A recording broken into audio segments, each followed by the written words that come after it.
ओम नमः शिवाय मित्रों। देखिए, शिव पुराण का पाठ करने जा रहे हैं। और आज जो हमारे पास पुस्तक है वह चित्रमय शिव पुराण है। और इससे पहले जो हम पुस्तक पर पाठ करते थे वह गीता प्रेस की ओर से आने वाला ही शिव पुराण था, विशिष्ट संस्करण। तो आज थोड़ा पुस्तक हमारा चित्र के साथ जो है हम इसमें आनंद के साथ पढ़ेंगे। तो इससे पहले जो हमने अध्याय कर रखे थे श्री विगेश्वर संहिता तक के, जो कि 9वां अध्याय तक कर दिया था, इन सब का लिंक मैं आपको डिस्क्रिप्शन बॉक्स में दे दूंगा, आप चाहो तो उनको देख सकते हो। और आज जो हम पाठ करेंगे वह है अग्नि यज्ञ, देव यज्ञ और ब्रह्म यज्ञ आदि का वर्णन, भगवान शिव के द्वारा 7 वारों का निर्माण तथा उनमें देवाराधन से विभिन्न प्रकार के फलों की प्राप्ति। तो चलते हैं सीधे इस अध्याय पे। देखिए, हमने फीता ये लगा रखा था जिससे कि आसानी रहती है। जहाँ भी आप पाठ करेंगे इसको लगा दिया कीजिए, जिससे कि आसानी से आप सीधे वहीं पे पहुँचेंगे। तो अब आरंभ करते हैं अपना पाठ। तो देख सकते हैं आप, अग्नि यज्ञ, देव यज्ञ और ब्रह्म यज्ञ आदि का वर्णन, भगवान शिव के द्वारा 7 वारों का निर्माण तथा उनमें देवाराधन से विभिन्न प्रकार के फलों की प्राप्ति का कथन।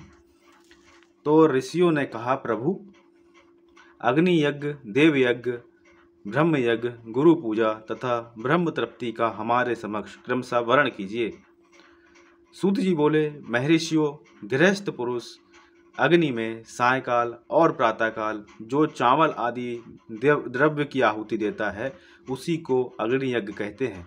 जो ब्रह्मचारी आश्रम में स्थित है उन ब्रह्मचारियों के लिए समिधा का आधान ही अग्नि यज्ञ है। वे समिधा का ही अग्नि में हवन करें। ब्राह्मणों, ब्रह्मचारी आश्रम में निवास करने वाले द्विजों का जब तक विवाह ना हो जाए और वे औपास अग्नि की प्रतिष्ठा ना कर लें तब तक उनके लिए अग्नि में समिधा की आहुति, व्रत आदि का पालन तथा विशेष यजन आदि ही कर्तव्य है। यही उनके लिए अग्नि यज्ञ है। द्विजों, जिन्होंने ब्रह्म अग्नि को विसर्जित करके अपने आत्मा में ही अग्नि का आरोप कर लिया है, ऐसे वानप्रस्थियों और सन्यासियों के लिए यही हवन या अग्नि यज्ञ है कि वे विहित समय पर हितकर परिमित और पवित्र अन्न का भोजन कर लें। ब्राह्मणों, सायकाल अग्नि के लिए दी हुई आहुति संपत्ति प्रदान करने वाली होती है, ऐसा जानना चाहिए। और प्रातःकाल सूर्यदेव को दी हुई आहुति आयु की वृद्धि करने वाली होती है। यह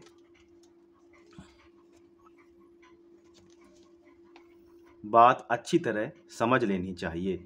दिन में अग्निदेव सूर्य में ही प्रविष्ट हो जाते हैं, अतः प्रातःकाल सूर्य को दी हुई आहुति भी अग्नि यज्ञ के ही अंतर्गत है। इस प्रकार यह अग्नि यज्ञ का वर्णन किया गया।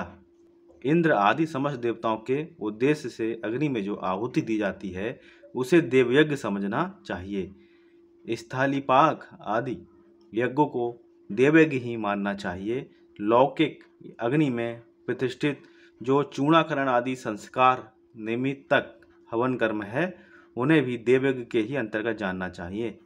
अब ब्रह्म यज्ञ का वर्णन सुनो। द्विज को चाहिए कि वह देवताओं की तृप्ति के लिए निरंतर ब्रह्म यज्ञ करे। वेदों का जो नित्य अध्ययन या स्वाध्याय होता है उसी को ब्रह्म यज्ञ कहा गया है। प्रातः नित्य कर्म के अनंतर सायकाल तक ब्रह्म यज्ञ किया जा सकता है, उसके बाद रात में इसका विधान नहीं है। अग्नि के बिना देवयज्ञ कैसे संपन्न होता है, इसे तुम लोग श्रद्धा से और आदर पूर्वक सुनो। सृष्टि के आरंभ में सर्वज्ञ, दयालु और सर्वसमर्थ महादेव जी ने समस्त लोगों के उपकार के लिए वारों की कल्पना की। वे भगवान शिव संसार रूपी रोग को दूर करने के लिए वैद्य हैं, सबके ज्ञाता और समस्त औषधों के भी औषध हैं। उन भगवान ने पहले अपने वार की कल्पना की जो आरोग्य प्रदान करने वाला है। तत्पश्चात अपनी माया शक्ति का वार बनाया जो संपत्ति प्रदान करने वाला है, जन्म काल में दुर्गतिग्रस्त बालक की रक्षा के लिए उन्होंने कुमार के वार की कल्पना। तत्पश्चात सर्वसम्मत महादेव जी ने आलस्य और पाप की निवृत्ति तथा समस्त लोगों का हित करने की इच्छा से लोक रक्षक भगवान विष्णु का बार बनाया। इसके बाद सबके स्वामी भगवान शिव ने पुष्टि और रक्षा के लिए आयुकर्ता, त्रिलोक दृष्टा, परमेष्टि ब्रह्मा का आयुष्कारक बार बनाया, जिससे संपूर्ण जगत के आयुष्य की सिद्धि हो सके। इसके बाद तीनों लोकों की वृद्धि के लिए पहले पुण्य पाप की रचना हो जाने पर उनके करने वाले लोगों को शुभाशुभ फल देने के लिए भगवान शिव ने इंद्र और यम के वारों का निर्माण किया। ये दोनों वार क्रमशः भोग देने वाले तथा लोगों के मृत्यु भय को दूर करने वाले हैं।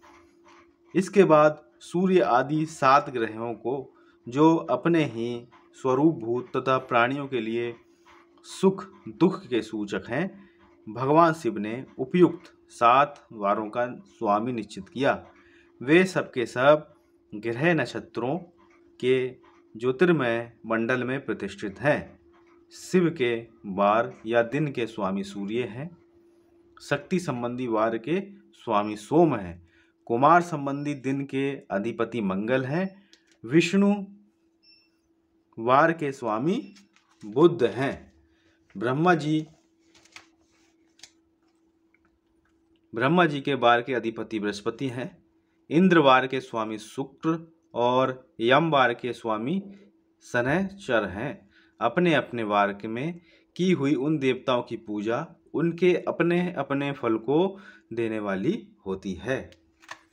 सूर्य आरोग्य और चंद्रमा संपत्ति दाता हैं। मंगल व्याधियों का निवारण करते हैं। बुध पुष्टि देते हैं। बृहस्पति आयु की वृद्धि करते हैं। शुक्र भोग देते हैं और शनैश्चर मृत्यु का निवारण करते हैं। ये 7 वारों के क्रमशः फल बताए गए हैं, जो उन देवताओं की प्राप्ति से प्राप्त होते हैं। उन देवताओं की भी पूजा का फल देने वाले भगवान शिव ही हैं। देवताओं की प्रसन्नता के लिए पूजा की 5 प्रकार की ही पद्धति बनाई गई है। उन देवताओं के मंत्रों का जप ये पहला प्रकार है। उनके लिए होम करना दूसरा, दान करना तीसरा तथा जप करना चौथा प्रकार है। किसी वेदी पर, प्रतिमा में, अग्नि में तथा ब्राह्मण के शरीर में आराध्य देवता की भावना करके 16 उपचारों से उनकी पूजा या आराधना करना 5वां प्रकार है। उनमें पूजा के उत्तरोत्तर आधार श्रेष्ठ हैं। पूर्व गुरु के अभाव में उत्तरोत्तर आधार का अवलंबन करना चाहिए। दोनों नेत्रों तथा मस्तक के रोग में और कुष्ठ रोग की शांति के लिए भगवान सूर्य की पूजा करके ब्राह्मणों को भोजन कराएं। तदंतर 1 दिन, 1 मास, 1 वर्ष अथवा 3 वर्ष तक लगातार ऐसा साधन करना चाहिए। इससे यदि प्रबल प्रारब्ध का निर्माण हो जाए तो रोग एवं जरा आदि रोगों का नाश हो जाता है। इष्ट देव के नाम मंत्रों का जप आदि साधन वार आदि के अनुसार फल देते हैं। रविवार को सूर्य देव के लिए, अन्य देवताओं के लिए तथा ब्राह्मणों के लिए विशिष्ट वस्तु अर्पित करें। यह साधन विशिष्ट फल देने वाला होता है तथा इसके द्वारा विशेष रूप से पापों की शांति होती है। सोमवार को विद्वान पुरुष संपत्ति की प्राप्ति के लिए लक्ष्मी आदि की पूजा करें तथा सपत्नीक ब्राह्मणों को धृतपग्व अन्न का भोजन कराए। मंगलवार को रोगों की शांति के लिए काली आदि की पूजा करें तथा उड़द, मूंग एवं अरहर की दाल आदि से युक्त अन्न ब्राह्मणों को भोजन कराए। बुधवार को विद्वान पुरुष दधि युक्त अन्न से भगवान विष्णु का पूजन करे। ऐसा करने से सदा पुत्र, मित्र और कलत्र आदि की पुष्टि होती है। जो दीर्घायु होने की इच्छा रखता हो वह गुरुवार को देवताओं की पुष्टि के लिए वस्त्र, यज्ञोपवीत तथा घृत मिश्रित खीर से यजन पूजन करे। भोगों की प्राप्ति के लिए शुक्रवार को एकाग्र चित्र होकर देवताओं का पूजन करे और ब्राह्मणों की तृप्ति के लिए षड्रस युक्त अन्न दे। इसी प्रकार स्त्रियों की प्रसन्नता के लिए सुंदर वस्त्र आदि का दान करे। शनैचर अपमृत्यु का निवारण करने वाला है। उस दिन बुद्धिमान पुरुष रुद्र आदि की पूजा करे। तिल के होम से, दान से देवताओं को संतुष्ट करके ब्राह्मणों को तिल मिश्रित अन्न भोजन कराए। जो इस तरह देवताओं की पूजा करेगा वह आरोग्य आदि फल का भागी होगा। देवताओं के नित्य पूजन, विशेष पूजन, स्नान, दान, जप, होम तथा ब्राह्मण तर्पण आदि में एवं रवि आदि वारों में विशेष तिथि और नक्षत्रों का योग प्राप्त होने पर विभिन्न देवताओं के पूजन में सर्वज्ञ जगदीश्वर भगवान शिव ही उन देवताओं के रूप में पूजित हो सब लोगों को आरोग्य आदि फल प्रदान करते हैं। देश, काल, पात्र, द्रव्य, श्रद्धा एवं लोक के अनुसार उनके तारतम्य क्रम का ध्यान रखते हुए महादेव जी आराधना करने वाले लोगों को आरोग्य आदि फल देते हैं।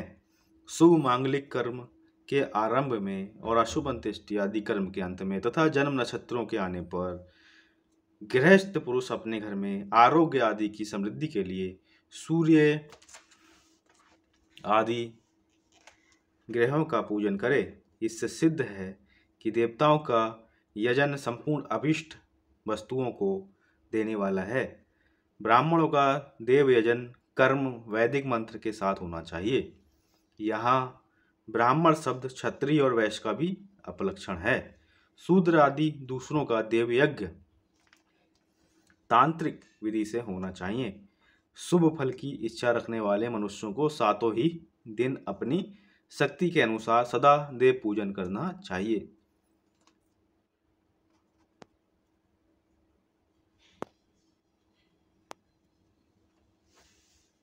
निर्धन मनुष्य तपस्या, व्रत आदि के कष्ट सहन द्वारा और धनी धन के द्वारा देवताओं की आराधना करे।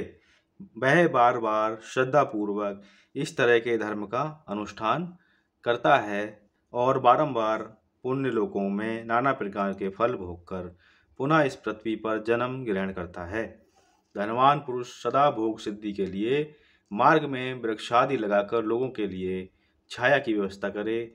जलाशय, कुआं, बावली और पोखरे बनवाए। वेद शास्त्रों की प्रतिष्ठा के लिए पाठशाला का निर्माण करे तथा अन्य प्रकार से भी धर्म का संग्रह करता रहे। धनी को यह सब कार्य सदा ही करते रहना चाहिए।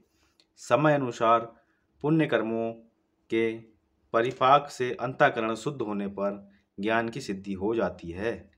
द्विजों, जो इस अध्याय को सुनता पढ़ता तथा सुनने की व्यवस्था करता है उसे देव यज्ञ का फल प्राप्त होता है।